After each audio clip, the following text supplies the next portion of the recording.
Articulación de los cuerpos vertebrales. Tipo: sinastosis cartilaginosa. Superficie articular: vértebra superior e inferior. Medio de unión: ligamento común, cápsula, disco intervertebral, ligamento longitudinal anterior y posterior. Movimiento: disipación de carga. Articulación de arco vertebral. Tipo: sinovial plana. Superficie articular: apófisis articular superior con la apófisis articular inferior. Medio de unión: ligamento amarillo nucal interespinoso y supraespinoso. Movimiento: deslizamiento. Articulación atranto-occipital. Tipo: diatrosis sinovial condilear. Superficie articular: condilo occipital y faceta articular superior para el condilo occipital. Medio de unión: cápsula articular, membrana atracta occipital anterior y posterior. Movimiento: flexión y extensión. Articulación atranto-adotoidea. Tipo: diatrosis sinovial pivot. Superficie articular: diente de Arcy con la faceta del diente. Medio de unión: ligamento alare, transverso y longitudinal. Movimiento: rotación derecha y izquierda. Articulación costo-vertebral. Tipo: diatrosis sinovial condilear. Superficie articular: cabeza de la costilla con el cuerpo de la vértebra. Medio de unión: cápsula articular y bolsa sinovial. Movimiento: inhalar y exhalar. Costo vertebral 2. Tipo: diatrosis sinovial plana.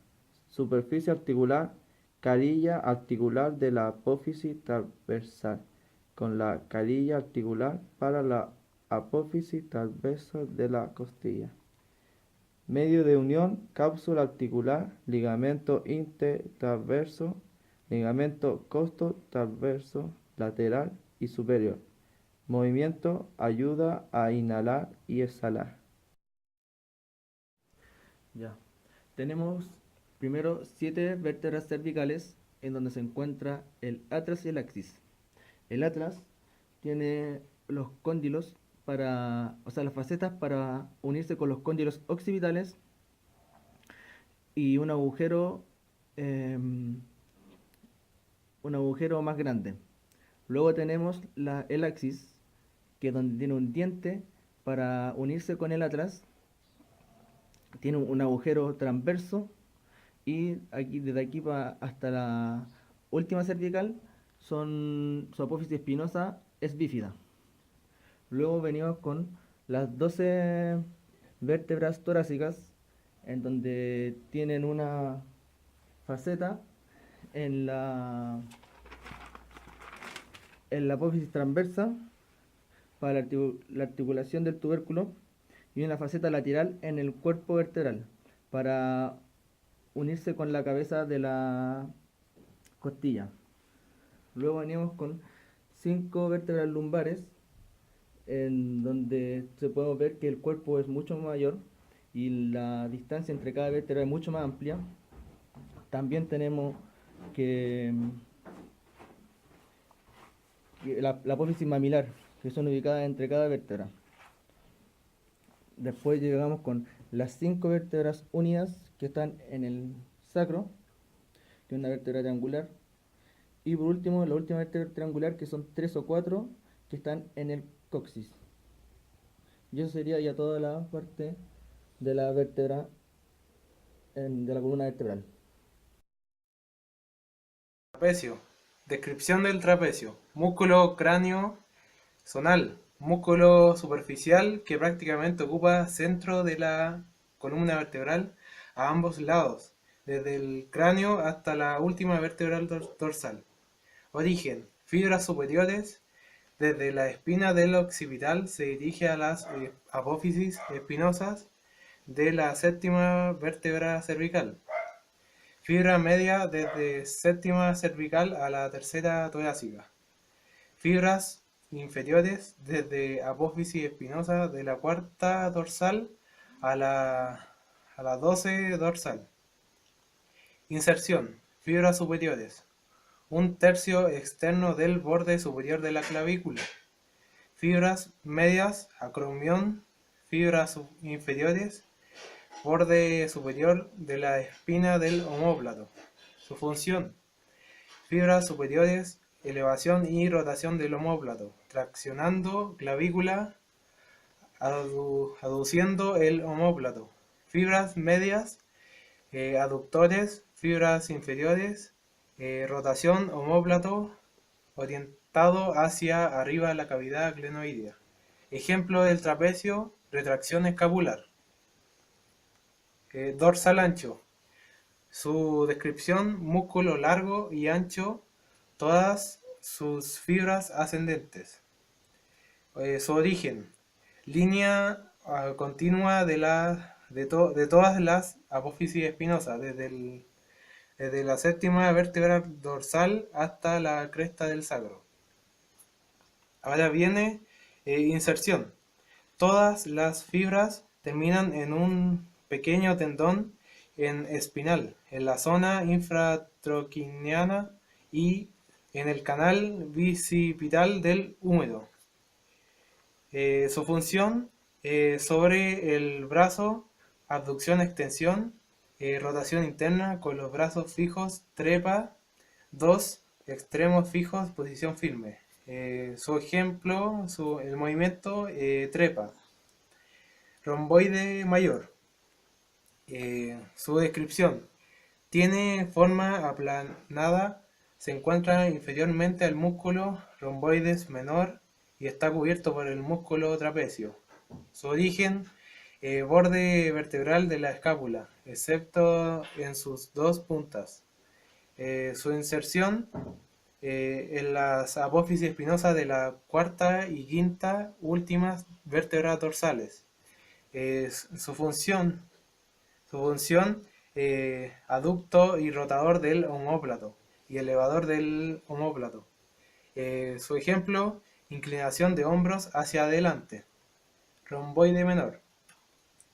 Su descripción, músculo pequeño y delgado situado en la parte superior del músculo romboide mayor. El origen, borde vertebral de la escápula, excepto en sus dos puntas. Inserción, en la apófisis espinosa de las dos últimas vértebras cervicales.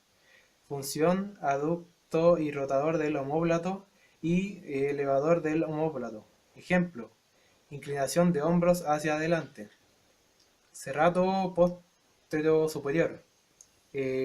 Descripción, considerado profundo del tercer plano que está bajo la escápula.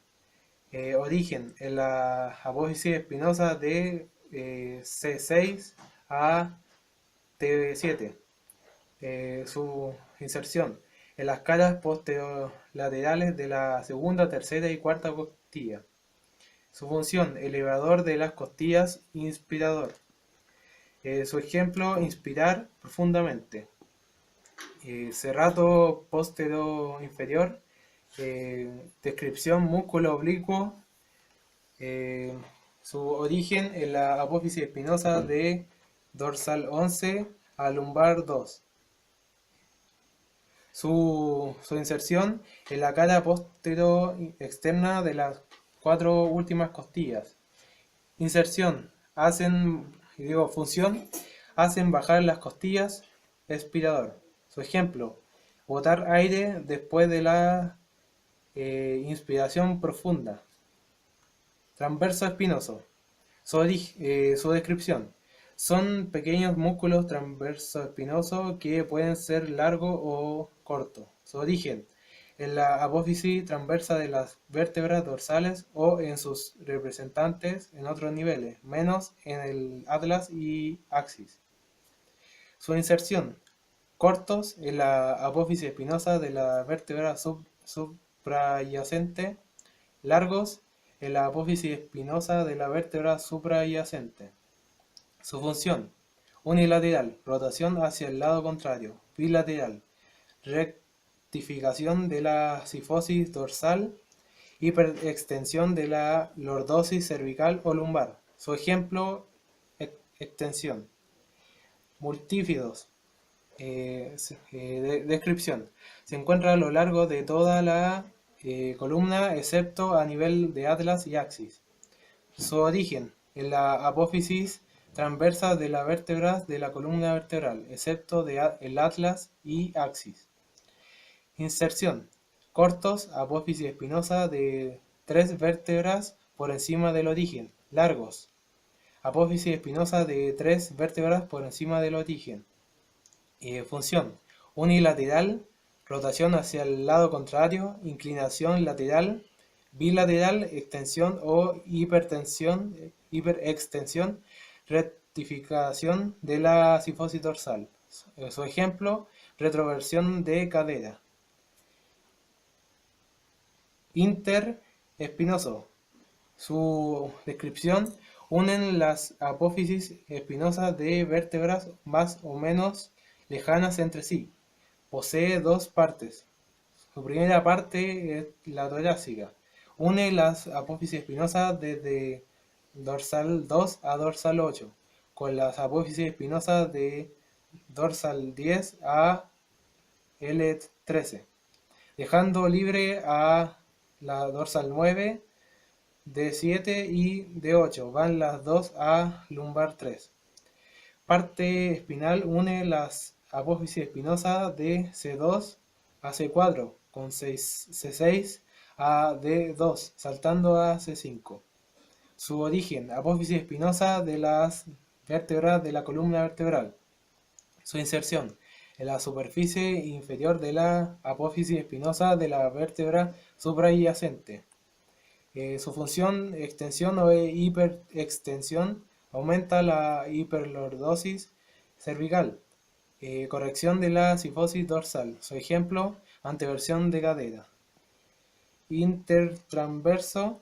Su descripción es asociados a 3 niveles: cervical, torácico y lumbar. Inexistentes a nivel dorsal y muy potentes a nivel lumbar. Su origen: apófisis transversa de una vértebra. Inserción: en la apófisis transversa de la vecina. Función: inclinación hacia el mismo lado. Extensión. Y su ejemplo: inclinación lateral de tronco.